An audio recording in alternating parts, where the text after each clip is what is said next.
no more. Keep on loving me like I've never known before. I want a superstitious woman. What's up, Tom? A superstitious mind, and I don't mind. That's White Snake before they. That was like one of their only good songs. Slow and easy, right there. I was just listening to some old early '80s rock. I was listening to White Snake, Def Leppard before they went soft. Night Ranger. Don't tell me you love me. Love me. Don't tell me you love me. Love me. Love me. Wow. And then Def Leppard had that song. What's that song called? That was a good song. That's a good song. Bringing on the Heartbreak. That's what. Bringing on the Heartbreak. You're bringing on the heartbreak. Yeah, but this was. That's what I thought. I thought that was Pyromania, John, but apparently that was on High and Dry. I thought the same thing. I was like, isn't that Def Leppard? Let's see, Def Leppard rock band. Pyromania. I thought the same thing. Pyromania studio album. You're bringing on the heartache. Karaoke night. So it's just Pyromania because I had this album. This came out in 1983. It had Photograph, such a horrible song. Actually, I don't remember this album very well. The track listing. Oh, I hate that song. But rock till you drop. Too late for love. Photograph. I just want to kill myself for that. Rock till you. I don't remember that song. I remember Too Late for Love, Die Hard the Hunter, Foolin', yeah, Foolin'. Yeah. Billy, they got a song called Billy's Got a Gun. I don't remember that song at all. I just remember Photograph. That became famous, and I hated that song. Then we got, but what is it, Def Leppard, High and Dry? I think that came out before Pyromania did. Hold on a second. My niece is going to Auburn today. Right on. Carl, what year? I liked Auburn. So High and Dry came out first. That's it's only an EP. Only had 2 songs. Oh man, okay. Oh no, they got Let It Go, Another Hit and Run, High and Dry, Switch 625, Lady Strange, On Through the Night, Mirror Mirror, Look in My Eye. I don't know, man. I don't know any of those songs. All right. Seen Def Leppard Hysteria in a concert back in the day. Yeah, they after that then just went all those bands. Foreigner, Def Leppard, Pat Benatar, they all just went soft, dude. It was I mean, like who was that? I was just thinking about. She's studying chemical engineering. She'll be a sophomore in the fall. Right on. She like it so far, Carl? Because we liked it a lot, man. Definitely no redhead, or freaking blue hair freaks down there. At least that we could see. I'm sure there's a couple, but I got a little thing right there. What the hell is that? Showed comments on stage. Okay. She loved her freshman year. Yeah, right on, man. Here's Jeremy. So what's up with your Filipina lady, Jeremy? Trump's going to say no more Filipina ladies coming to anyone from Maine. I didn't know you could put your comments on stage like that. It's pretty interesting. Fooling. You're bringing on the heartache. There's hey, just ate a ribeye steak. How dare you, Marie? We just done eating New York strips from Farm Fresh, whatever it's called, here in Georgia. And what the hell is that place called? Ball Ground, Georgia. So we had one for each of us. Actually, it's going to be crazy because in about 2 months, it's going to be me, Liam, and Charlotte. That's it to eat food. Can't believe it. It was crazy. I mean, it went from 6 to 5 to 4 to 3. You got my cat question email. Figured you'd get a kick out of the pick. Get my cat question email. I can't remember what that was. Type 1 for the ribeye. Nah, Miguel. Type 2 for ribeye. Oh, no, type 1. Oh, well, I guess you could type 1 for the ribeye if you like men. But most people like women. So as such, we like the New York strip. Why do Trump pardon criminals in exchange for cryptocurrency? don't seem right. I don't know what you're talking about, man. Why does Trump pardon criminals? I don't know what you're talking about. I literally have no clue there. Woods Parker. I have no clue what you're talking about. But if we're going to be talking about Trump pardons, remember the Puerto Rican terrorist who literally bombed the Capitol building? Clinton pardoned them. So all these people about January 6th, January 6th. Never mind Black Lives Matter. They didn't care about Black Lives Matter, but January 6th was really an assault on democracy. They don't remember the Puerto Rican terrorist who did the same. I mean, people forget how bad the terrorism was in the 70s and early 80s in the West. It was horrible. People have somehow forgotten all that. And there was, the Red Guards, the freaking mafia. I mean, not the mafia, but the Reds were on the march, and they weren't holding back, and it was bad. And we got it under control, but man, people forget how just bad that was, and how none of these people. I mean, who is the guy? Bill Ayers. Remember that freaking clown, Bill Ayers? He was interviewed by the New York Times because he became professor at the University of Illinois. And Bill Ayers was, bombed people. I think people died, like, innocent cops and stuff died. Allegedly, I don't know. I gotta be careful. But look up Bill Ayers, and I forgot the other. There's some chick that he was just freaking scumbags. They should be swinging from the freaking, the telephone poles, but instead they're teaching professorships. Anyway, so Bill Ayers was recalling fondly his terroristic days in the New York Times so they printed this on. They printed this article, Bill Ayers. What day do they print that on? When he's fondly recalling his terroristic days. And he said he wished he would have done more. That's what he said. They printed that interview on what day? I'll leave it to you guys to figure. This is crazy. Bill Ayers, notorious terrorist who never went to jail, never freaking swung from, never been thrown off rooftop or helicopter, a la what we need to bring back Pinochet to do this. January 6th, I'm okay with pardoning. What day did Bill Ayers' interview in the New York Times appear where he said we didn't go far enough? This is very interesting. If you're not familiar with old Bill Ayers, you should be. I want to say Sandra something. And all these people are just spoiled rich kids. In fact, the Wall Street Journal, very interesting. Actually, I'm reading right now, listening to this book on tape of some guy I never heard of. I was looking up Eichmann, Adolf Eichmann. Because I had read someplace a long time ago about his history. I said, "Wow, that guy go crazy." And Eichmann seemed like he came from if memory serves, and this is why I want to look it up. It's like because Eichmann came from a very basically lower middle class background. Typically, revolutionaries are all wealthy, though. Typically, anyway. So I couldn't find any biographies on Adolf Eichmann. But I did find this one I'm listening to. It's pretty interesting right now on Hitler's hangman. This guy right here, some Reinhard, I don't know his name, Reinhard something, Hitler's hangman. And like most revolutionaries, he was pretty upper middle class. Bill Ayers, Weather Underground. Obama announced his candidacy for President Bill's living room. But Bill Ayers' interview was posted on September 11th, 2001 in the New York Times, the same day that supposedly 19 Cessna flying Saudi Arabians were able to hijack all these planes.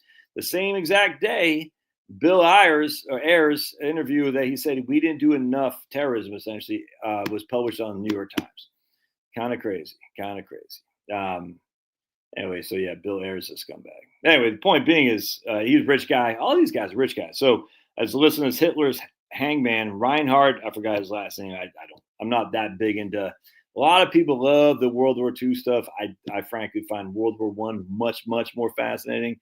I actually find anything in the 1800s much more fascinating. But anyway, world, I get it. People say, how could the Nazis? How could they? Whatever. And I'm like, did you never heard about Stalin? Freaking Mao. I mean, my God, dude. If we got many more ruthless people than Hitler out there. Yeah, somehow Hitler takes a cake. Yeah, it's crazy. But anyway, so I was listening to this guys, and it's rich guy. I mean, again, well, I don't say rich guy, but certainly a wealthy guy who became one of Hitler's hangmen. They call him. Anyway. World War II is over. I completely agree, Jeremy. Everyone is so easy because Hitler bad, everybody else good. It's so easy, and everyone wants to pretend they're. It's kind of like with the slavery stuff.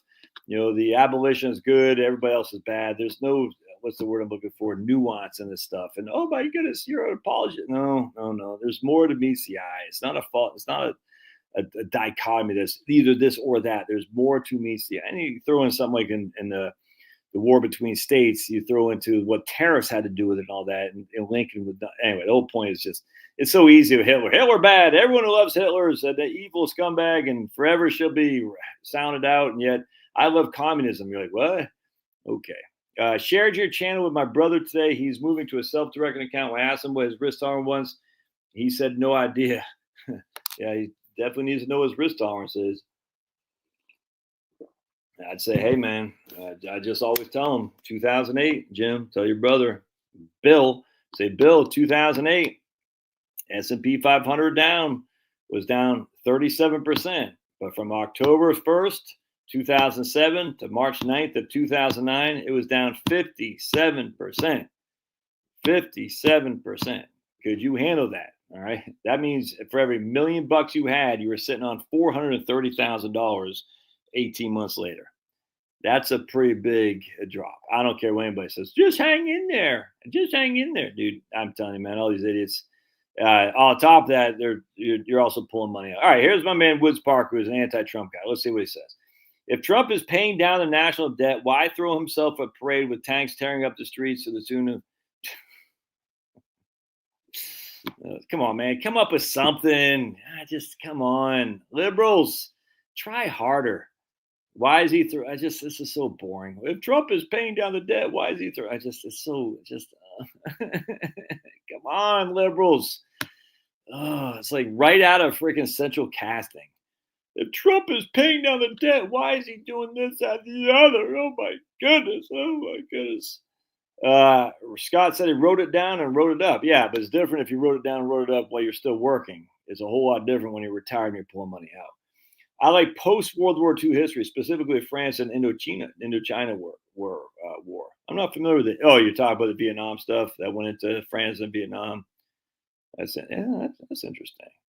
My man Ken Follett had written a great book on I forgot what it's called, but it just the 1900s or the 20th century about England, and it just is great. It talked about the like 5 generations of it was just very interesting. I had never heard how bad World War I was until in terms of like the Psalm and stuff, until I read Ken Follett's book. It was just that was the beginning of the end, frankly, in terms of just the West.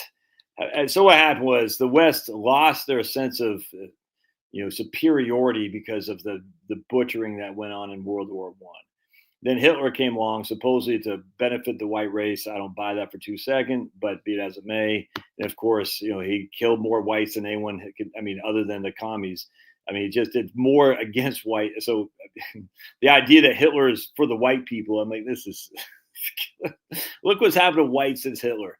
We're just scared of our own shadows, dude. Everyone's afraid of our culture. Like every other culture is better than our own. We've allowed for abject anti-whiteism to take hold in the United States, all over the West, it's all over the world. It's insane. It's insane. And that's because Hitler made everyone feel guilty. I don't want to be associated with Hitler. I don't want to be considered pro-white. You're not being pro-white. You're saying, hey, at the end of the day, our civilization of Western, which happens to coincide with being white, but what is white? Is England, Ireland, are they both white? Kind of completely different cultures there. Wales, Scotland, kind of completely different cultures, but let's just use Western civilization. If you want to throw it being white, that's fine. The idea that we should be ashamed of things of our past is just so freaking stupid. Yet that's what Hitler did. He made it so whites forever had to take on the chin. Finally, they're starting to say no more of this, but it might be too late.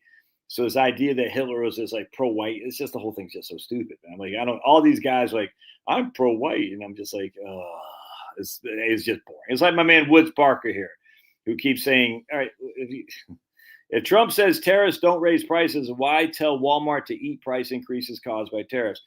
Well, if you don't stop saying doesn't seem right, I'm going to ban you, Woods, because you're being silly. All right, come on. If you want to make an argument, that's fine. But let's go to tariffs there, Woods. Show me the evidence. Let's see it. That that tariffs increase prices. Let's see it. Let's see your evidence, dude. I love to see your evidence. And if you give me something from the NBER that Washington machine prices went up after Trump's tariffs, I'm going to laugh at you. Hey, what's up, Greg? Because this is just being silly. It's being silly because obviously you, like most libs, don't know what the hell you're talking about. And you get the talking points from central casting. So, we can argue about this, be fun, because I love mopping the floor with liberals and, frankly, globalists as well. Many on the right, by the way, because they don't know what the hell they're talking about. Because a lot of these guys just aren't deep thinkers. They're just not. We know liberals aren't deep thinkers, but a lot of the kind of boomerish, conservative, they're not deep thinkers either. They're just not. Oh, man. Oh, yeah, okay. Tariffs are bad. Vaccines are good. Yay! Oh, my goodness. Globalization is great.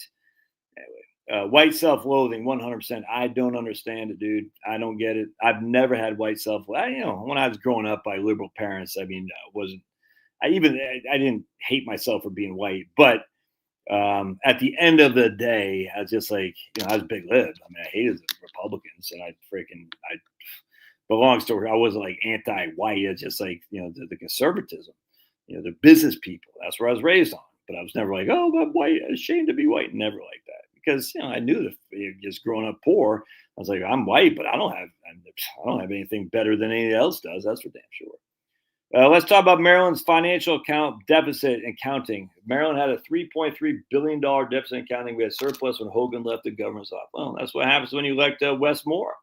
He wants more for him and less for you. That's just a fact. So, this is what happens, man. Who else? In fact, I want to see something, actually. Let's jump into this. This will be fun. So I wanted to jump into this database from the Fed. Hello, Dawn. Dawn's here, everybody. Just everybody know Dawn's here. Dawn's arrived. So we can get started. Liberals hate to see patriotic displays. 100%. Yeah. Weak men have to 100% too. Weak men have to show their power. Exactly. That's the thing. That's why we should. Penelope, are you trying to get banned? Are you trying to get banned, Penelope? We should elect Larry Hogan for president. I think 5 years from now, the USA will be much more expensive, like 2 times. Clinton might be one of the most pessimistic people out there. There's Harry. And why do you think that, Clint? Just tell me, why do you think that? Why do you think that? Yeah, Maine is freaking the world of hurt too, but they just gave a whole bunch of money to some refugee camp that wants to promote DEI, which means anti-white everywhere. It's crazy. Got a thick cut T-bone on the Weber kettle right now. That does sound pretty good. That does sound quite good for sure. Penelope wants to get banned. We should have elected Hogan for president. Next thing Penelope said, we should have elected Arnold Schwarzenegger because Arnold, he's middle of the road. Oh man, it's pretty funny. And I want to see my man here, Clint, why he says that the U.S. will be twice as expensive in 5 years. I'm dying to hear what he says because I chuckle. All right. So anyway, let's go into, because people just, they have and the Clint has given me money before on this very channel. Clint, I don't agree with him on most of his stuff. He seems very pessimistic to me. I wish he would not be, but he has actually given me money. Not a huge amount of money, but a cup of coffee, I'll take it. I think that after the last 5 years, right, but because Clint has given me money, I'm interested to see what he says. He's not a freaking who's the other guy, Woods Parker. He's not a fly-by-night guy, but Clint actually has things to say that are interesting, as opposed to. And I don't think Clint's a lib, to be perfectly honest with you. I just think he's in that sad state of pessimism. And I think one of the reasons people get in a sad state of pessimism is they watch too much news. Really, I do. I think you've watched too much news.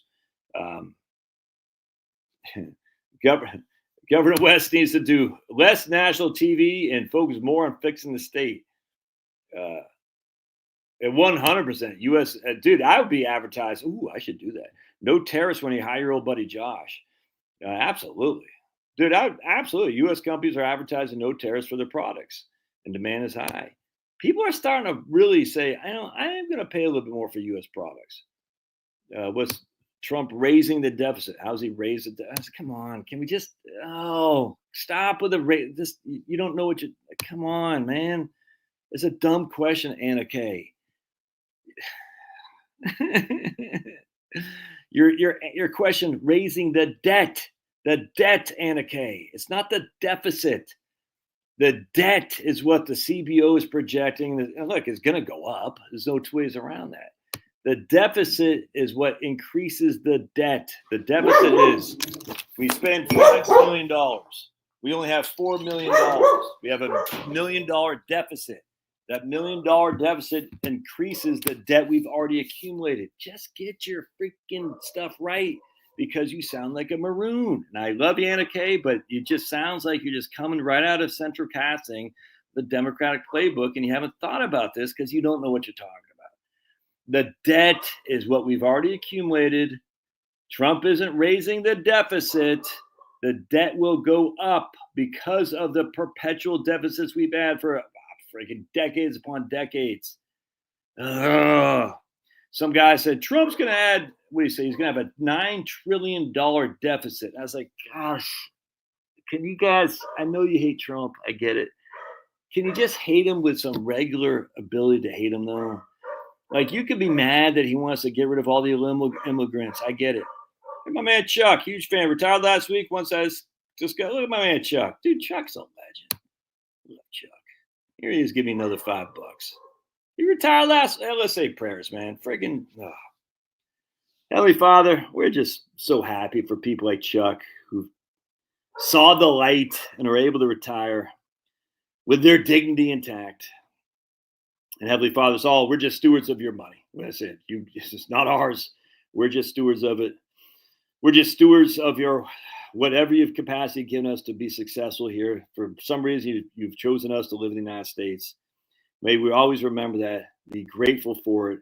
Be charitable with your charitable stewards of the money that you've given us. Charitable stewards of the brain power you've given us. May we just always look back to say, did we do enough to glorify God? That's forever what we should be doing. Glorifying God in all things we do. We pray in Jesus' name. Amen. Good job, Chuck. Chuck's crushing. Oh, man. Who told Pulverizer? Damn, I didn't want Pulverizer to be here. Hey, my man Vaughn.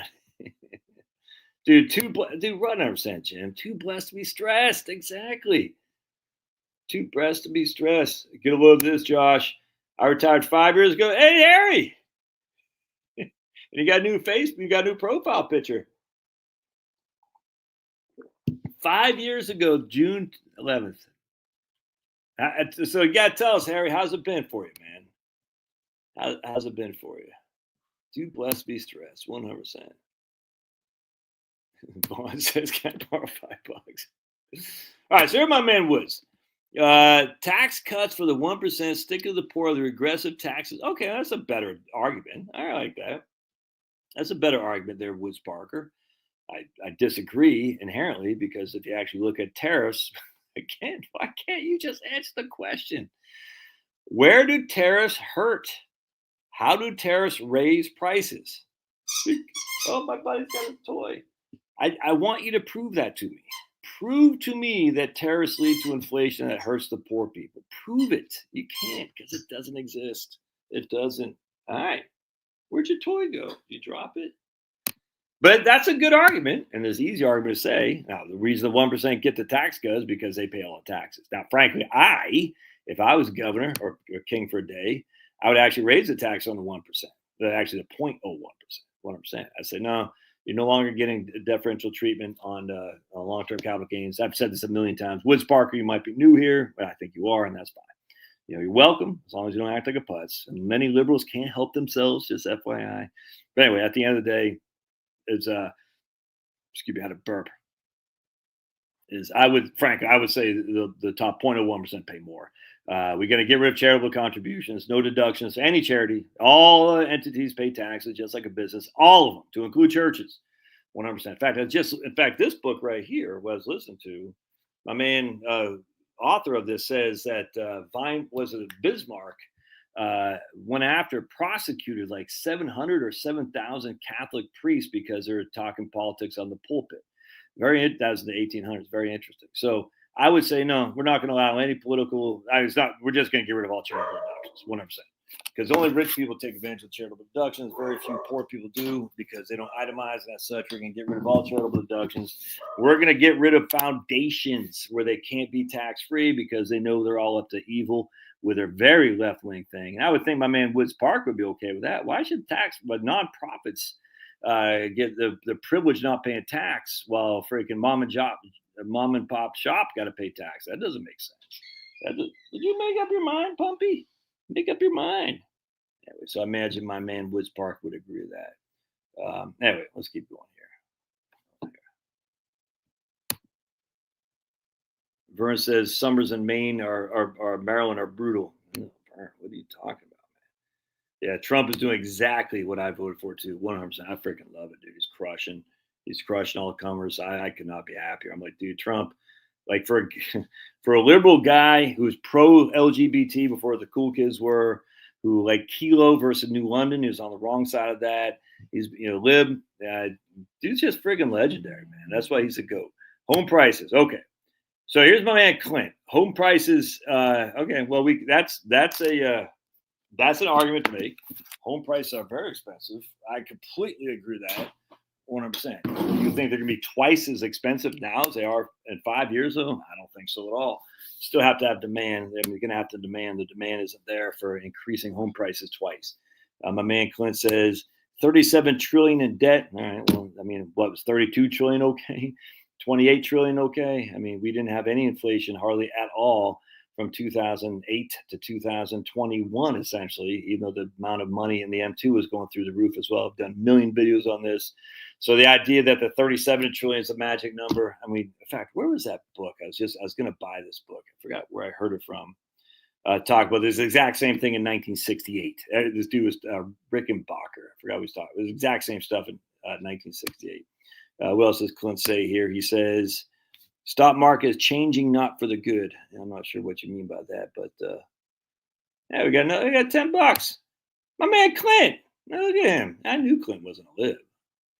I just think Clint's a pessimistic Republican. And look, as a long-serving Republican, it's kind of like being a Red Sox fan. I can't really say that anymore, can we? I don't know. The Bruins fan, I suppose. But even the Bruins got a win in the Stanley Cup in 2011. But basically, before 2000, being a New England fan, other than the Celtics, was just bad. You know what I'm saying? Because you'd always end up in that, and you'd always lose. Always, you knew you were going to lose before the game even started. As such, this is what the Republican Party has essentially been. We're Stockholm syndrome. Like I liked Buchanan in 1992. I went to Perot.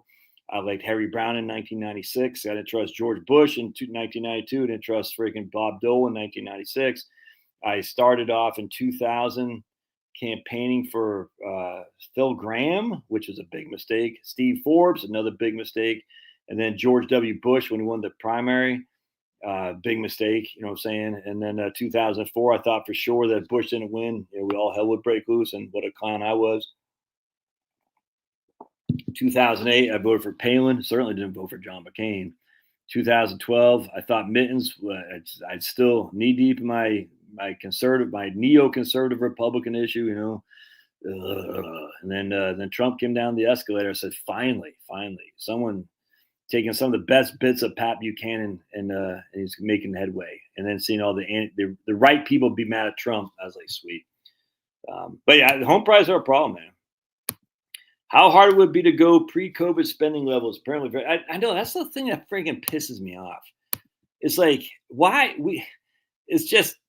can't they cut spending back?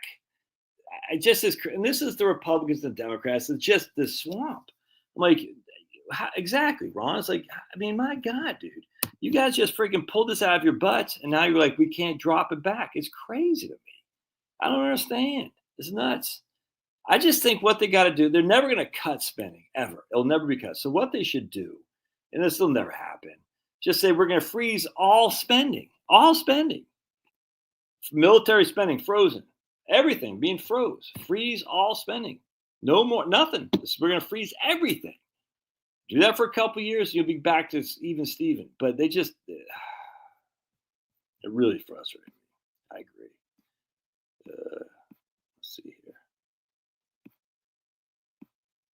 When a nation is broke, it starts selling its land, minerals, and spending increases.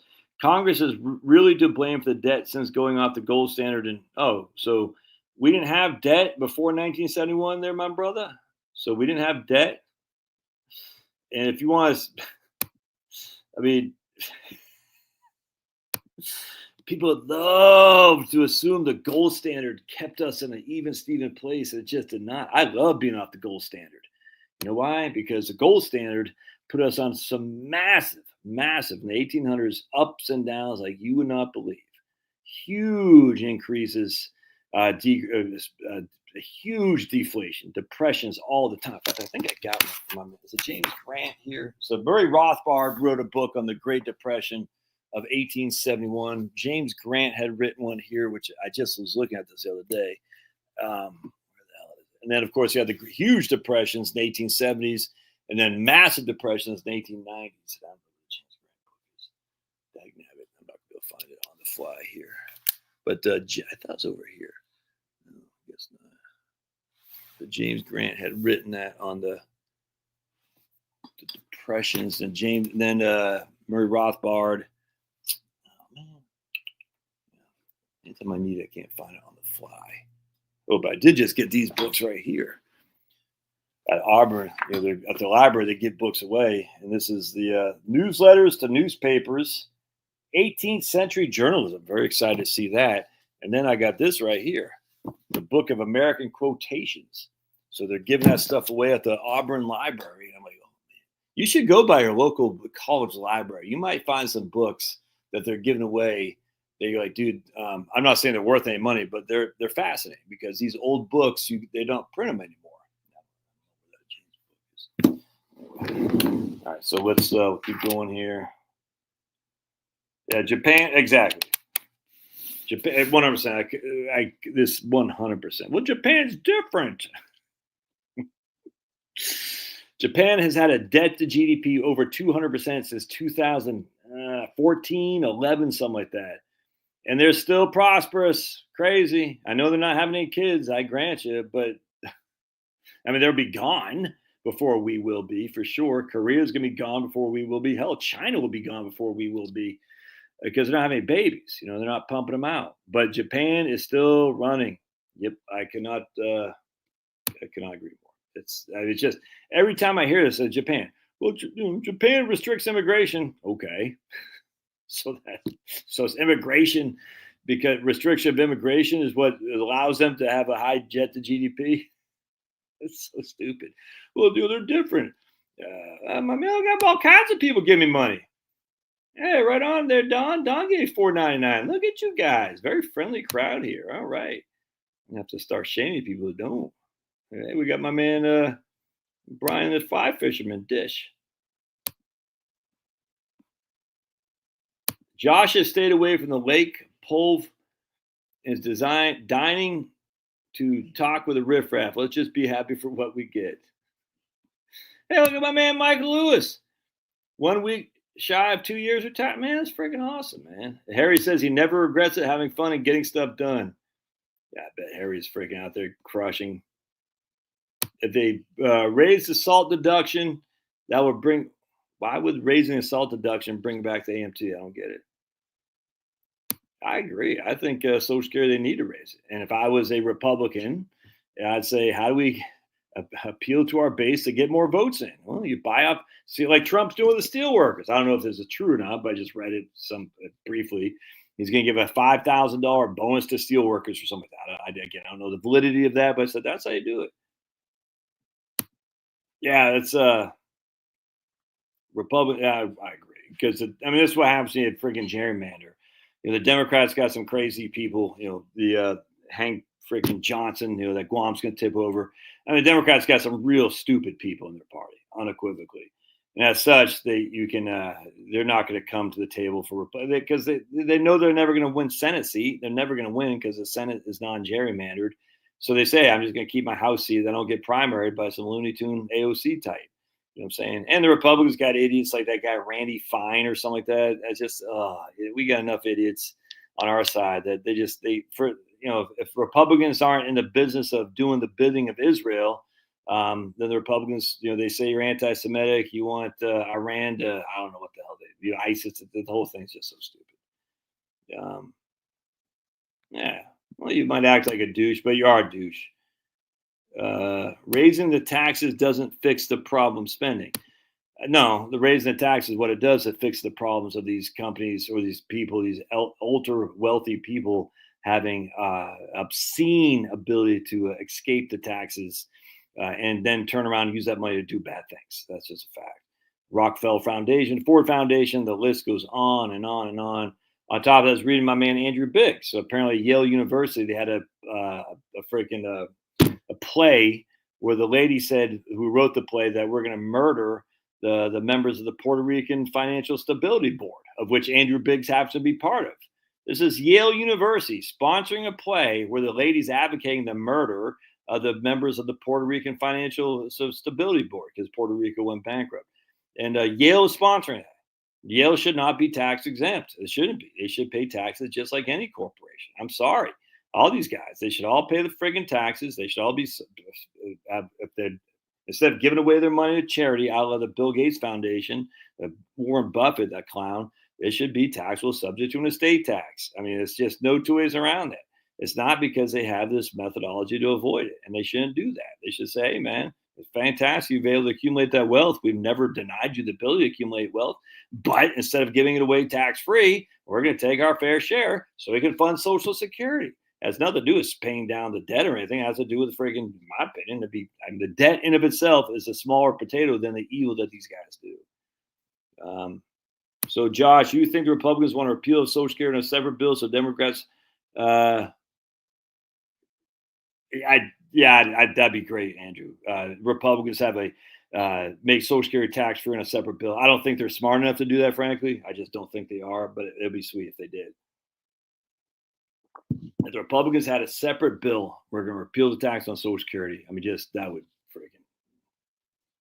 I'm the top 0.01%. I do not approve. Yeah, hey, man, I get it. But you don't, guess what? You don't have the votes. That's the issue. The votes aren't there.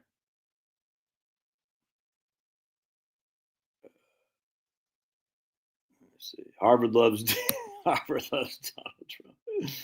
I agree. Biden dumped his speech money to the 100%, dude. It's crazy. It's crazy. All right. What else? Steel tariffs are going to be 50%, and what are all right? Steel tariffs are going to be 50%, and what are cars made of? No, well, I want to borrow $15.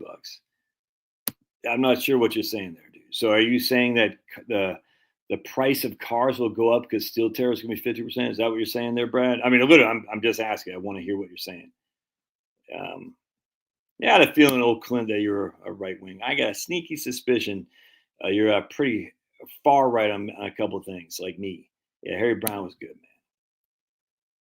I want to make sure, I want to clarify what Brad's saying, that steel tariffs are 50% or whatever, and what our cars made up, implying that the price of cars is going to go up because steel tariffs. I want to see if that's what he's saying. If my man Jeff, part of the problems of the housing market is younger people don't want to start a home, so they're building less of them. I don't think that's true though, Jeff. I think they're building more and more starter houses. I don't think that's necessarily true. But I get what you're saying about younger people don't want to start a home, but I don't think they're not building them. I think they are building them. In fact, the smaller houses are flying off the markets a hell of a lot more so than the bigger houses.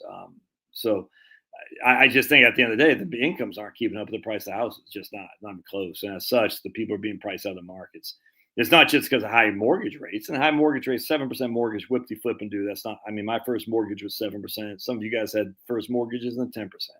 It's the income hasn't kept up, and I don't know why Republicans and don't understand this. I mean, globalization, massive immigration inherently hurts wages. This is, oh my goodness. It's just so obvious to me. And I don't understand how people don't get this. It inherently keeps wages down. It's just a fact. As such, the people coming up on the lower end of the things, their wages have been kept down because of globalization and mass immigration. That's it. But the prices of houses have gone up. Why? Because immigrants need a place to live too. And all these people are like, The immigrants are just helping. Immigrants are a demand on the economy as well.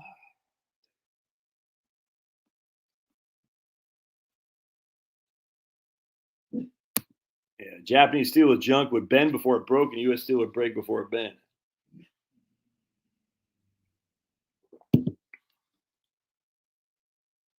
Hey, all right. Here's my man Wiz. Okay, Wiz, a good question or good observation. Debt service is going to dwarf several other spending categories soon. Well, it's already doing that anyway. But who, my liberal friend, who, and you should be familiar with this argument there because it's from the left. Who gets the interest payment on the debt service? All right, I just want to point that out. This is from the left, and it's true.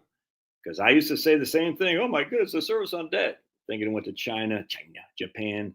Who receives the money on the debt? Think that through. That Eddie Murphy thing. I think it's Eddie Murphy, the black guy. They all look like Tyson. Think who gets the interest on the debt for the debt service? More seniors are aging in place now because we can. 100% Penelope. I don't consider you a senior, Penelope. I consider you a junior.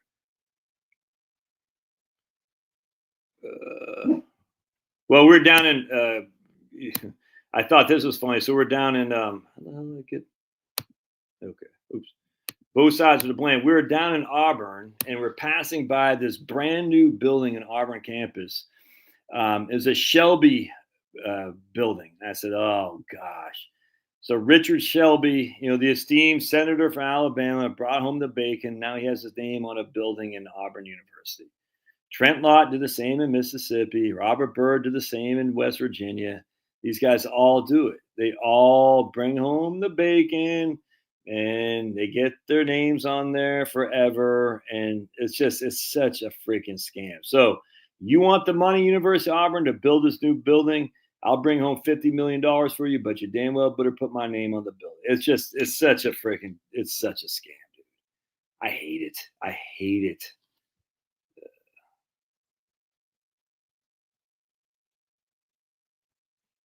Between the undeclared wars, we are never going to balance anything they intend to be this way. That's why they just, what I'm saying, man, they're never, exactly. Japan has an aging population. We do too. Yeah. Japan is not prosperous. No nation can solve itself prosperous if it can't afford to get married and have children. Well, pretty much is what's happening here by and large. China, then, apparently China's not prosperous. Look at my man Wellington. Government deficits as private sector surpluses. Yeah, this is straight from the modern monetary theory, and I agree with it. It's because it's true. Government debt is private sector services surplus, 100%. When the government takes on the debt, that money is going to someplace, and as long as it's not going to China or Japan, as long as it's staying here, is going to us with higher interest rates. I completely agree with this. I know I don't like Stephanie Kelton's politics. I guarantee you, from the modern monetary theory and Wayne Mosher, whatever that guy's name is, I don't know his name. But at the end of the day, this is true. Government debts are private sector surpluses. Massive spending cuts would spiral our economy, not a recession. Massive spending cuts would spiral into a depression, 100%. There is, believe it or not, you can take away some Keynesian stuff to say, yeah, that makes sense. You can take away some MMT stuff that says that makes sense. You can take away and still add to your Ludwig von Mises, Murray Rothbard, and Milton Friedman. All these things are not mutually exclusive. There are positives on all sides. You see what I'm saying? There are negatives on all sides too, don't get me wrong. And modern monetary theory has more negatives than positives. But my man Wellington here, he's one government deficits of private sector surplus. You got to say it differently, though. Yeah, you got to say it because people are like, what does that mean? That means when government spends or has a bond and it pays the interest, the bondholder gets the interest payment. Who is the bondholder? It's you and their CDs. It's you and your bank accounts. It's you with your government bonds. It's you with your mutual fund. You are getting that. Let's see. Starter home in my town for sale, $200,000. It's been on the market for a year. Dude, I was actually listening to. We'll get on my thing here in a second. But I was reading this. Or listen to this guy who thought the Midwest was done for. Who was that? I can't remember. And I said, "What?" I said, "What? No, the Midwest is going to start storming." I think it already has actually, because the prices of houses are so cheap there. I forgot who that was. Who the hell was that? I was like, "You're crazy, man. You're crazy. The price of a house in the Midwest is cheap, man. And as such, the people are going to be going where they can afford to live. It's just a fact." And also too, I am going to show this. This is, I thought this. Am I going to be able to see this? Yes, this is pretty cool. I was going to do a video on it, and I didn't. But so anyway, this is from the Federal Reserve Board's interactive data. I love this stuff. Anyway, so I put the link in the thing here for this. Anyway, so going back to enhanced household. Can you all see that? No, we're not doing that. No. I'm going to go to this. I think it was enhanced household debt right here. Yeah, explore map by states. So look at this. Dude, this is huge. Huge. This is huge. All right. I love this. For some reason, I love this stuff. This right here. I can look at this all day long. It's like my porn, if you know what I'm saying. And you should give up porn. All right. So anyway, so what we're going to do is we're going to show here. We're going to click on play. This is state level debt to income ratios. State level debt to income ratios. That we want to be in the blue or the green, wherever that the color is, right? We don't want to be in the red or the orange. All right. So watch this. Watch this. Very interesting. So 1999. Did you see that? In 1999, Clinton's last year. Look at no state other than Maryland had a debt to income ratio above 1 point, whatever that is. 1.8, I think is what it is. Look at this. Harry's in Ohio. And where the hell is there? Oklahoma. Less than 1 debt to income. Less than 1. Even California, 1.4. The only state that was over, I think, 1.5. Yeah, over 1. The only state that was over 1.5 was Maryland in 1999. Debt to income. What has happened in the last 25 years? Massive immigration. We put China in the World Trade Organization in 2001, I think. So remember, the people in Seattle were protesting. I thought they were scumbag commies against the World Trade Organization. And how wrong I was, because I bought hook, line, and sinker the Friedmanites of the world about trade. How trade's everywhere is a great thing. So watch what happens now. This is crazy. 2000. Oh, starting to get some orange. California, Washington. Oh, look, Colorado, California. Oh, boy, Colorado, California, Washington. Florida's getting ugly. 2006, 2007. Look at that. Look at 2007. The Southeast, this whole Eastern corridor, and everything in the West, massive debt to income ratios. This is above 2 now. 2. So in 5 years, well, it was 6 years or so, we went from basically no one had more than 1.5 to half the country had more than 2 debt to income ratios. If that's not crazy, I don't know what is. Anyway, but look at this. Oh, it's still the Midwest is still looking rather prominent. Interesting. Let's keep going. 2008 is going to get ugly. Look at that. Yikes. 2010. Yikes. Oh. Starting to get a little bit better. Oh, 2004. Watch the Midwest, though. The Midwest. Look at that.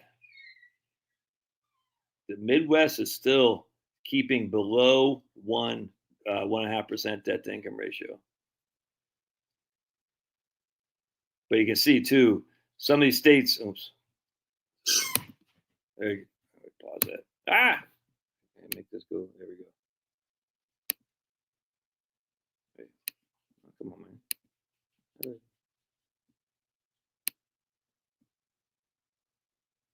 All right, so hold on a sec. You can see what's happening. All right. So here you can see the South, Florida, South Carolina, Virginia, Maryland. Those are starting to get above 1.5 debt to income ratios. The West, Idaho, Utah, Colorado, Arizona, because all these people in California are moving over here. Starting to get high too. Maine, look at that.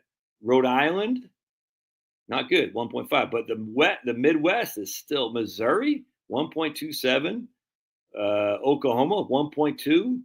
Kansas, even Texas, still 1.22. Kentucky, look at that. Huh, very interesting. So going back to what Harry said, that there's a house, a starter home, was that a 3 bed, 2 baths for 200,000 bucks? People aren't stupid. They're going to start seeing this is where we can buy a house and build a family. I'm telling you, man, people know to do this. Our internal immigrants, if you will. All right, so anyway, let's keep going because I thought this was pretty neat. So we're going to go over here to, how did I do that? Go back here. I'll go back here. I'll go to Boink. Was it financial account? Was it enhanced financial accounts? Was that what it was? Oh man, yeah, by state. What county? There it is. All right, so now let's go by metropolitan. They didn't fix it. Dagnabbit. I thought you can't see the thing. Yeah, but this can be. They can't see the map. I guess I have because I don't know why. But anyway, if you see, it's gonna be hard to see the table. But if you just look, you can see Alexandria, Louisiana, debt to income ratio is 1.25. Right here, Auburn. As right just was yesterday. Auburn, Opelika, Alabama, 2.06. That's the low, but the high is 2.53. So you can't see this because I can't show the map, but it's very interesting. I saw something right here. Bloomberg, Pennsylvania, wherever the hell that is, 0.51 to 1.02. Bloomsburg, Berwick, Pennsylvania. Look at that. Here's Binghamton, New York. I remember that. Binghamton Whalers, 0.05 to 1. Anyway, the point being is there are places you can buy a house for sure, and it's not going to break the bank. That's just a fact. Yeah, I thought that's pretty interesting. So I want to go now to this other thing. Yeah, right here. All right, sweet. I think this is it. Yeah, we'll go over here. This is just from the Federal Reserve Board, by the way.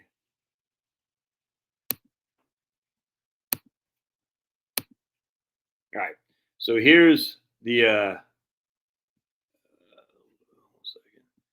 balance sheet of households and nonprofit organizations, 1952 to 2024. And we look at the liabilities. And this is, let's see here. This goes, I want to go over here. Blink. There we go. Yes, we need a lot, build a log this. I don't like that you can't. Anyway, let's go. Let's just go over the last 20 years. All right. So you can see the liabilities here are 7.67 trillion in 2001, and now they're 20 trillion in 2024. So they've gone up a factor of 3. So 7 to 21 essentially. But look at the assets. The assets were 53 trillion in 2001, and now the assets are 190 trillion. So it's a 4 to 1 increase. So the assets have grown by 4 to 1, where the liabilities have grown by 3 to 1. Isn't that crazy? So the net worth has grown 6. I mean, look at that. Our net worth was in 2045 million, and now it's 170 trillion. 170 trillion dollars of net worth, dudes. I can't stress how. I mean, that's insane. From 2000 to 2025, it's nuts to me. I'm like, whoa. And if you look at the percentage of disposable income, what is that showing me here? I'm not sure what that's showing me. Let's go back to Trillions Dog. I mean, look at that. That's just crazy. Anyway, so let's keep going back. So something else on here that was interesting to me. It wasn't that guy. Changes in net worth. Watch this. Nah, it's not the one I'm looking for. Dagnabbit. Because I don't like the nonprofit organizations being thrown in there. That's not what I wanted. All right, hold on a second. Are you all seeing what I'm seeing? Yeah, you're seeing it. All right, cool. Good. There's something else in here. I wanted to non-financial. Oh man, where I lost it? Financial. I want to go to financial accounts guide. Oh no, I lost it. I lost where I was looking at earlier too. interactive data. Let me just go over here. I wanted to go to the interactive data. It's non-financial assets. That's not what I was looking for. All right, let's go to data. Hold on a second. Interactive. Where is the interactive? Over here. Right there. Interactive data. Okay, sweet. So yeah, this is what I was looking for. So I want to go to financial accounts of the U.S. household net worth. Is that what we just did? That's what we just did. No, that's not what I wanted to go to. All right, here we go. All right. All right, yeah, here's what I want to go to. Wealth by wealth percentage. All right. So here's a top point. Yeah, I can make this bigger. Let's see if I can make it bigger. There we go. Oh, yeah. All right, there we go. Sweet. Can you see that better? All right. See you, Clint. Thanks, man. Clint's a big spender. He is. I think Clint's trying to get a date. He's like, Josh, go on a date with me. All right. So check this out. All right. So here's a top 1% and two. Actually, let's go all the way back to 1990. The top 0.1%. I don't have my calculator. Dag nabbit. All right. I go get my calculator. Be right back.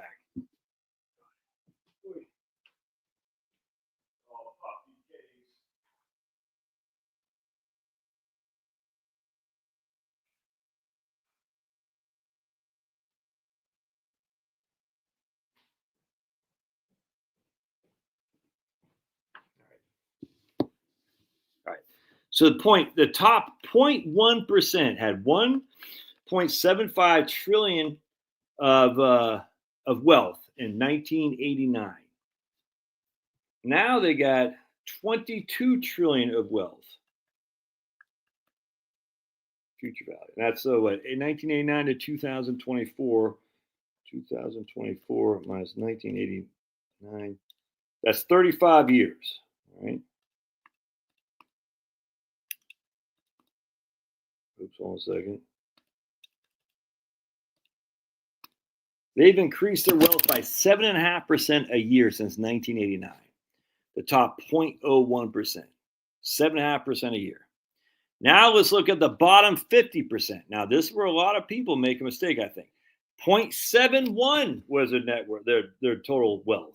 0.71. People say, oh my goodness, they're getting screwed. But now look what it is. 4.01.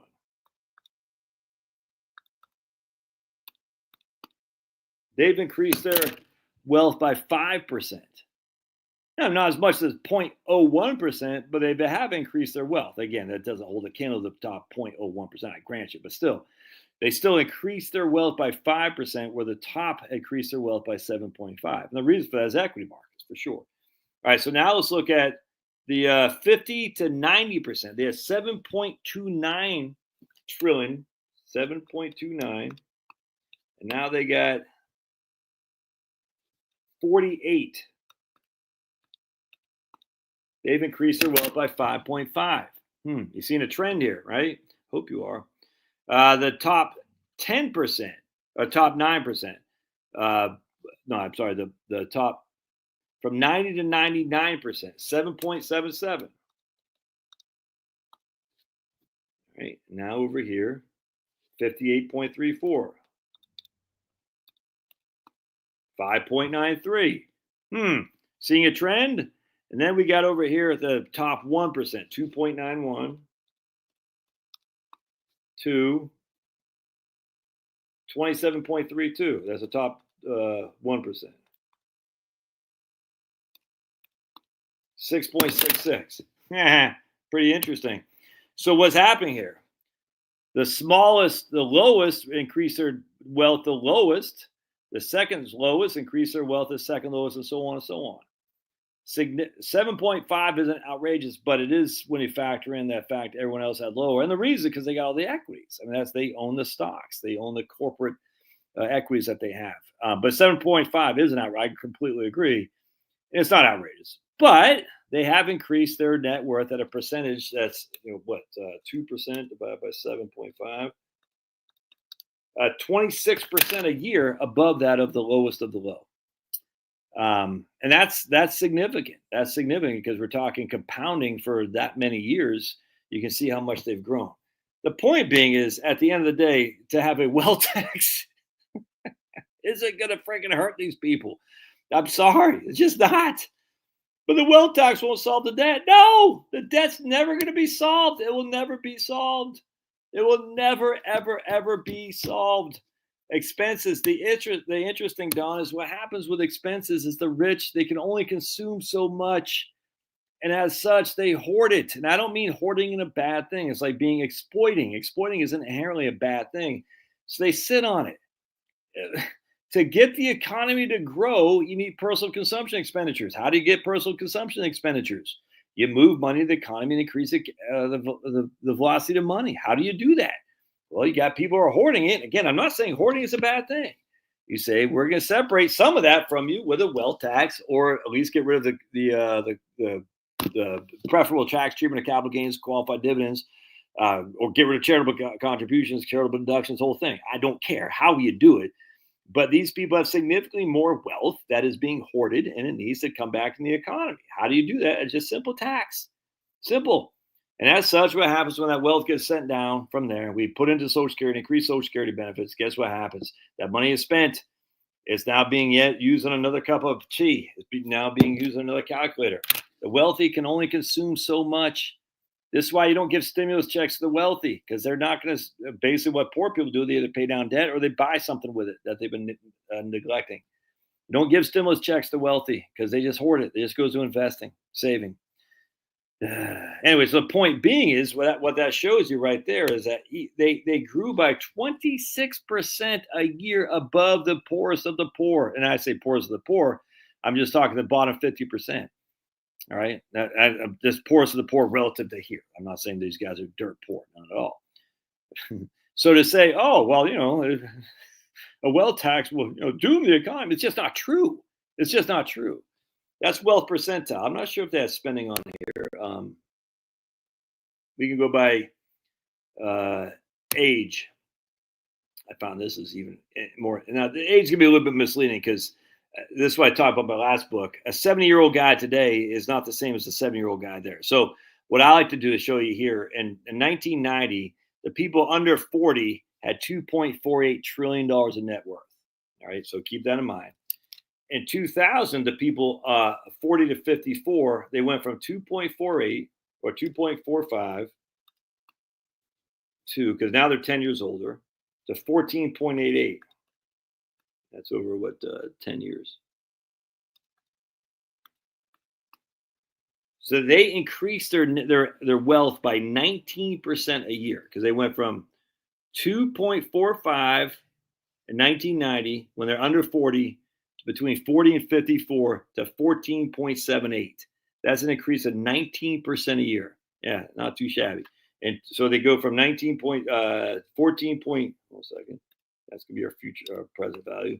And now they're going to be 50 to 69 years old, and right there. Now they're up to 27.35.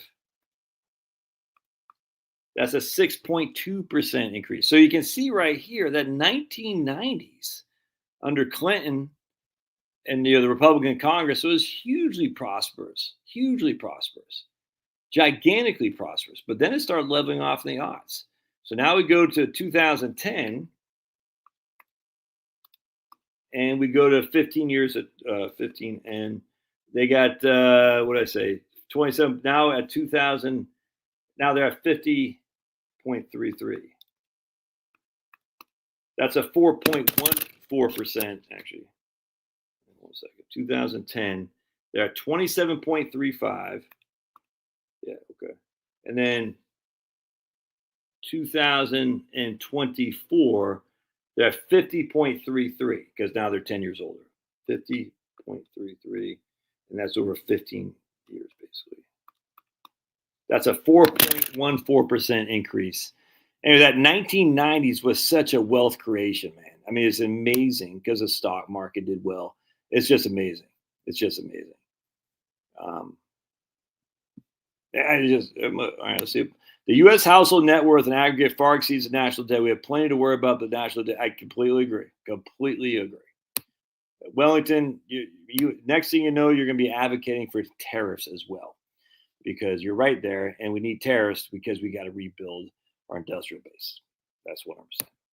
Oh, I hate to say it, everybody. Don't tell the libs, but the European Union put a tariff on Chinese imports. Oh my goodness, in 2024. Did you know that?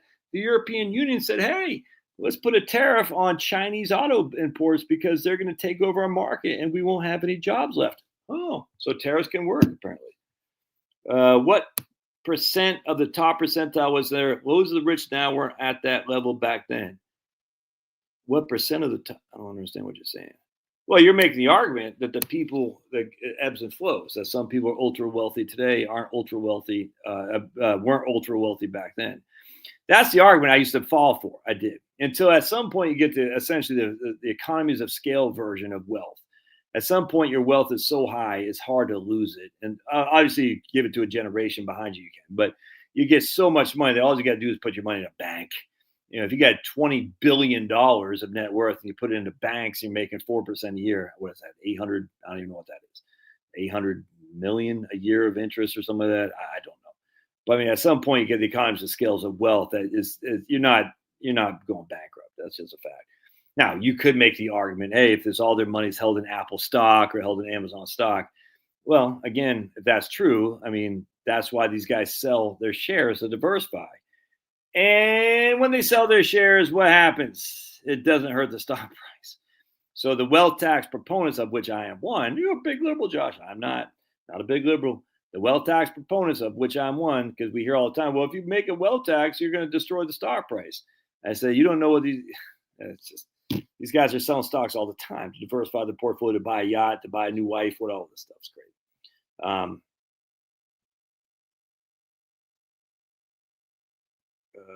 Let's see.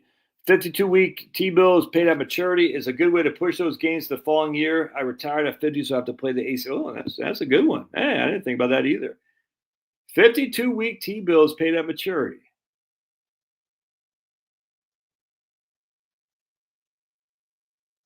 That sounds like a zero coupon, though. So you're saying you don't get any interest? I don't think that's true.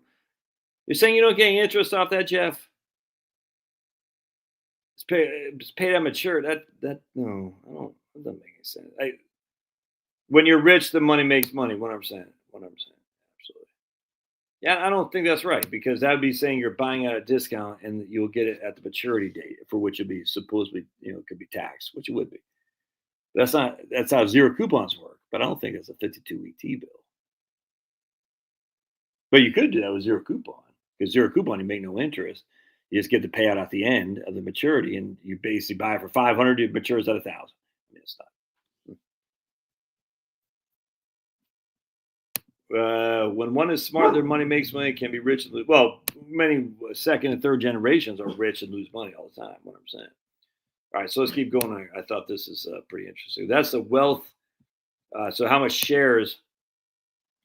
So what's very interesting here is you can see the share of wealth. Again, this isn't really, it's a tougher thing to look at because these aren't the same people. I just want to be very clear. The people who are 40 years old in 1998, 1980, 1990 are not 40 years old in 2024, but you can see the share of wealth of right here. The share of wealth of the people under the age of 40 was 12% in 1989. The share of wealth of people who are under 40 is now 6%. It's gone down by 50%.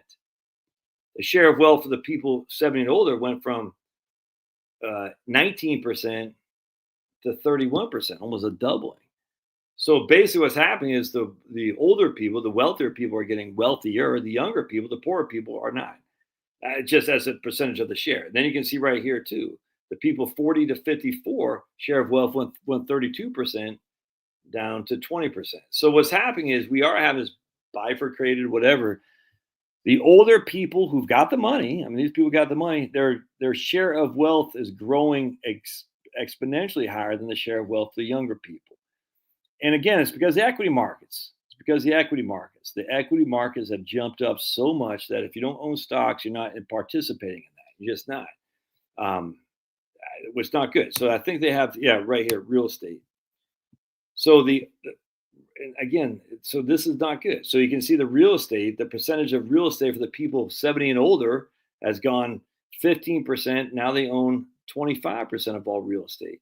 But the people 40 and under went from 22% of all real estate to 12.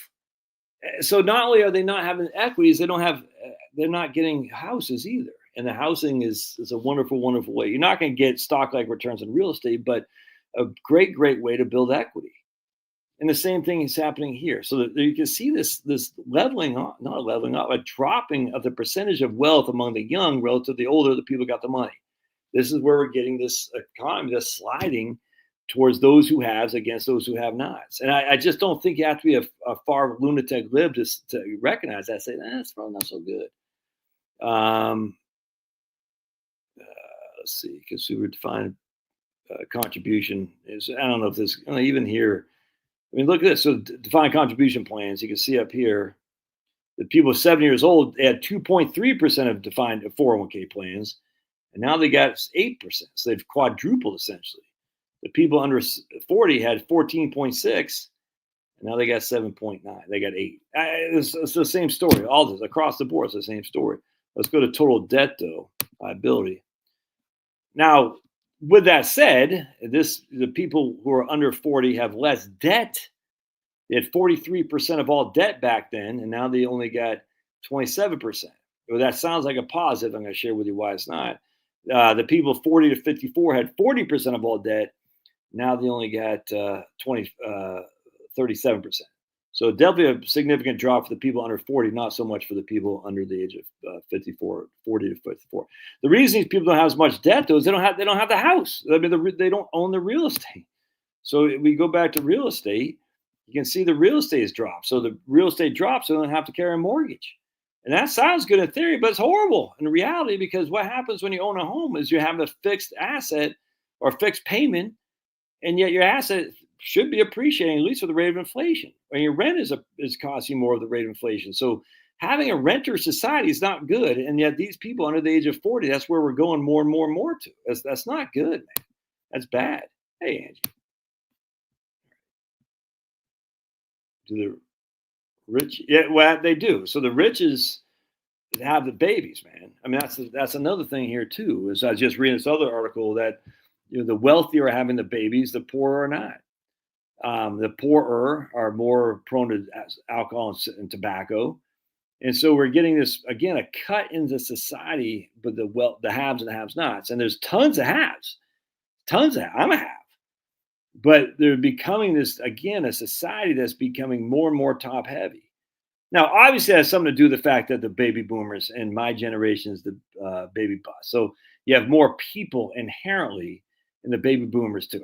You can't argue that. In terms of just raw numbers, there's more people in the baby boomers, and the baby boomers have more wealth. So inherently, because the baby boomers are older, they're going to have more. I get all that. With that said, this doesn't mean you can just sweep it on the rug and say, "Oh no, this is no big deal." The baby boomers have more wealth. There's more of them. I don't think you just sweep that on the rug. Anyway, so I want to go one other thing here too. Consumer credit. So back then, 45% of all consumer credit was the people under 40, and now it's 35%. So that's dropped off as well. And again, it's just because there's more baby boomers in that regard. But that's not the whole story. The whole story is that at the end of the day, the older people have the money, and they're getting more money from the money. The money's growing. If we go to pensions, this is defined benefit pension plans. I mean, again, of the pension plans, people 70 and older went from 13.6 to 24.5, almost a doubling of the pension plans, defined benefit pension plans. I thought the pensions went out of way. They didn't go away. Look at that.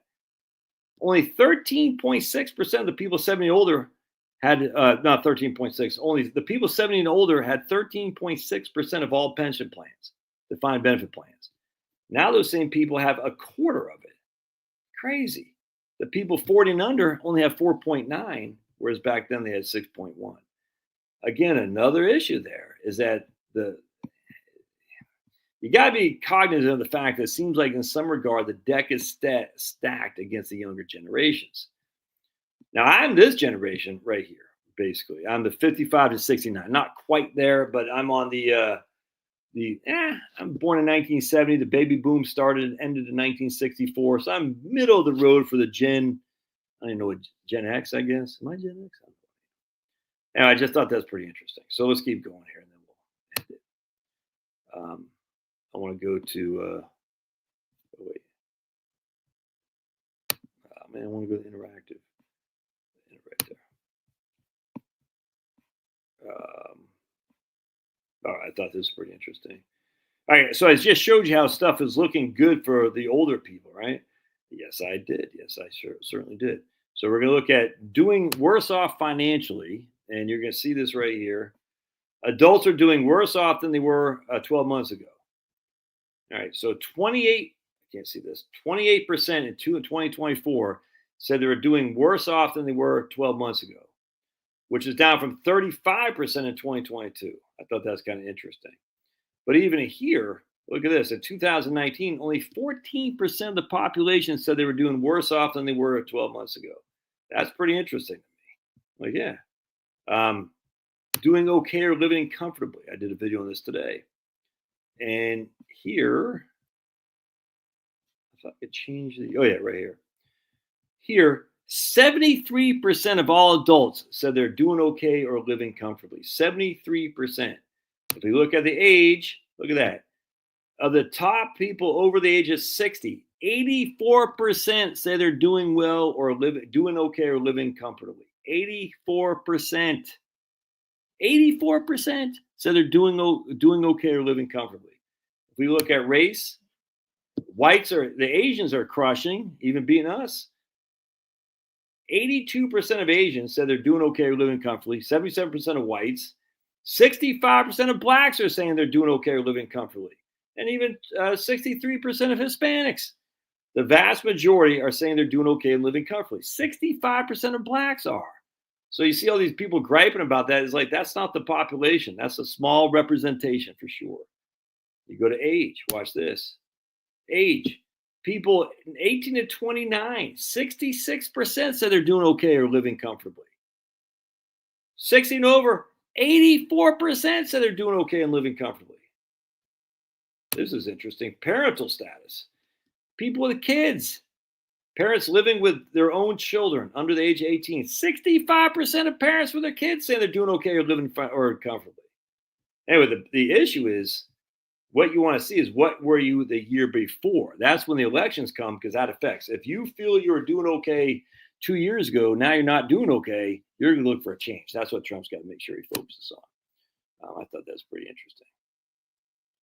Yeah, wealthy always have kids. Middle class now are not marrying, procreating. Exactly.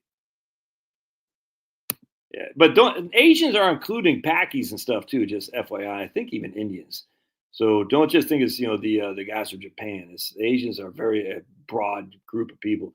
The grooming gangs, they call them the Asian grooming gangs. I said I can't imagine some Asians thinking your typical Asian would be grooming young girls, but that was the Pakis were doing that. I said, why are they throwing into the Asians? I don't know, but they were.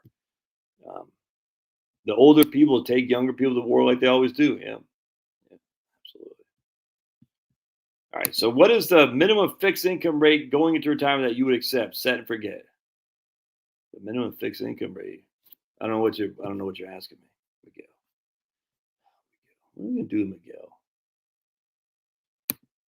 The middle class has access to birth control and sex is more or less fewer consequences money wise, and they got porn as far as I can see. I mean, literally, they get so many men got whiskey dicks because they're addicted to porn, and we know this for a fact. So because they're addicted to porn, they can't perform. You see what I'm saying? And so that's why women are turning to each other. They said, "Man, I just want I want someone to love me." And the guy ain't doing it because he's addicted to porn. Yeah, the middle class gets killed in marriages. One about divorce marriages. Is what I'm saying. All right. My husband just got a $424 a month on his pay raise on his pension, not working. It must be nice. Millennials are the largest generation in the U.S. now.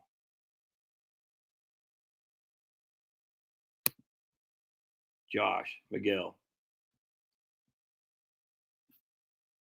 Does your husband know you're on here, Angie? Does he know you're on, or are you him? I bet this is Angie's husband. He's put, how some people put a picture of a hot lady on there to say, "Look at me, everybody," and then they try to, and they're like, then all these guys like, "I want to be your friend. I want to be your friend." It turns out it's a dude. You know what I'm saying? I bet Angie's husband is on here pretending to be Angie. He's like, "Look at me, I'm so hot." And everyone's like, "Well, be my friend, be my friend." And it turns out, and then he's gonna be like, "Send me a cash app, and we can contribute. We can consult." Because for some reason I don't understand this OnlyFans thing, but there's like OnlyFans people making like millions of dollars. I mean, who are these guys that are giving away their money for that? It's crazy, man. Who are the people giving money to these? It's insane. It's insane to me. I'm like, dude, there's all kinds of chicks that just want a good man. Men got to men up, dude. That's what I tell them. I mean, white men in particular. White guys just got to start acting like white guys again. Stop being so freaking just wimps. Man up and be a freaking proud white guy. Say, no, man, we're no longer like gonna just we're just gonna be who we are. That's why the South is kind of pretty cool because the guys down here don't. They're just like, yeah, we're just dudes. You know what I'm saying? We don't care. We don't have any of that white guilt or anything like that. But it's just like, man, no wonder why women don't like men because men are basically wimps. They're feminists. Like women, I need a guy. Women want people to protect them, man. That's all they want. Women want someone to protect them. 100%. Provide and protect. If you can do that, still be a nice guy, more power to you. You should. But that's what they want, dude. They don't want some feminists, some like, I want to share my feelings. The minute you start crying over some stupid stuff, women are going to get the hell out of here. And go out with a black guy, because at least black guys don't do that. Black guys at least act like they're tough. They're so damn cocky. You know what I'm saying? Half of them aren't. They're just, but they're all cocky. You know, chicks just want something to freaking make them feel like they're protected and be provided for. And white guys like, well, my feelings, my feelings say you don't trust me. Or it's just like, stop. They want to. I don't think that's a caveman who's providing for their woman and protecting her. And I don't think it's a caveman at all. I think it's what men is put on the earth to do. I think it's a modern man as well as a caveman. Oh, dude, totally. In New England, you guys the white guys suck, dude. I'll never forget where my daughter and I were going through Concord, New Hampshire. It's a black guy begging money. He's like, oh, you never seen a black guy before? I was like, dude, that might work on half these people. Don't work on me, man. And he just walked away. You know what I'm saying? Because they're just, I'm sure many white guys, oh, no, I'm going to prove to you I'm not racist. Here's my mom's credit card. Just like, dude, no chicks like that. They don't. No one does. They want a man to be a man. It doesn't mean you have to be a dick. It just means freaking man up. Be in control. You don't have to be an alpha guy. I'm not alpha. I had a guy email me the other day. Said we're both alpha men. I said, hell no, I'm not an alpha guy. Hell no. I don't want to be in charge of nothing. Tell me what to do. That's my wife's the alpha around here. I just tell me what to do, where to do it, and when to do it. I'll do it. You know what I'm saying? Just freaking give me my marching orders. I'll do it. But I mean, I was like, it's just like, what? Straight, shoulder, stomach in, shoulders back. You know what I'm saying? Be a man. Don't be a freaking puss. Don't be a dick. Certainly don't be a predator, but just be a man. Be in charge. You'll get respect from women who do that, who like that. And the vast majority of women will like that because they want to be protected and provided for. Shocking. Caveman? Nah, modern man. 100%. 100%. Marie says, so far to find conservative women. Yeah, white, dude, totally. White's just,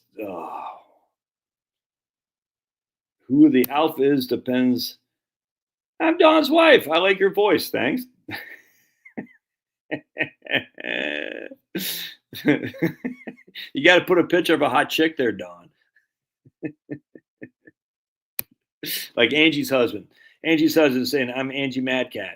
Who the alpha is depends on the job. That 100%, Angie, can I agree. So hard to find conservative women.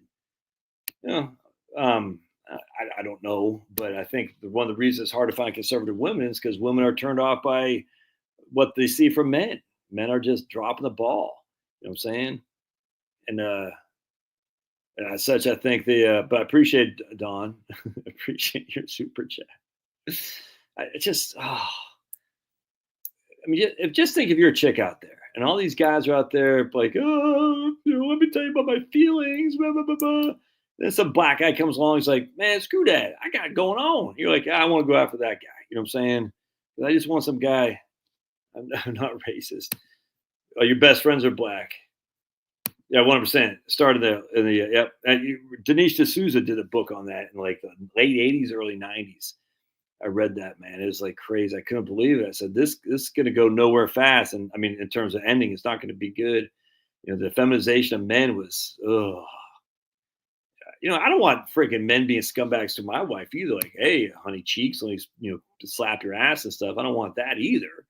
But I met it. When we're at Auburn, Filipino girl was one of the tour persons. She sat with dinner with me and my wife. And, sure as hell, she's Catholic, she's part of the Catholic campus ministries or something like that. And so I said, my wife is telling my kids, like, just please join the Catholic campus ministries. You'll probably find a lady that you like. And I said, probably right. Anyway. And so I said, are you part of the Catholic campus ministry? She goes, well, I go to occasion. I said, yeah, exactly. Cute little Filipino girl, nice. Her parents were big Trumpers. He was a retired Navy. It's just, they're Filipino, but they came over here first generation, whatever it is. I think she's second generation. They're just crushing. That's the kind of immigrants we want. We want the immigrants to come here, crush, deliver nice, pretty little girls who can marry, pretty little, handsome little Southerners, you know what I'm saying? That can crush. That's exactly what we want. That's what we want in America. Legends, you know what I'm saying? And as such, we have pretty handsome, pretty little girls, handsome Southerners, procreating young, having lots of Catholic babies. That's exactly what we want. All right, my friends, I think I can get out of here. We're going to watch, what are we watching tonight? We're watching the Leopard, something about Italy with Garibaldi or something like that. It's where the Italian, they take over Sicily. Actually pretty interesting. It's Filipinos are Filipinos are smoking hot. Latinos it depends. It depends on what kind of Latina, you know what I'm saying? But Filipinos, Latinos look a lot of similarities there for sure. I'm not against, if my kid brought home any of those, I'm not against it, man. Hell, my kids bring home a smoking hot black girl, don't care. That's the thing. People think men care. No, men just like hot chicks. That's all they care. All right, see you, Angie.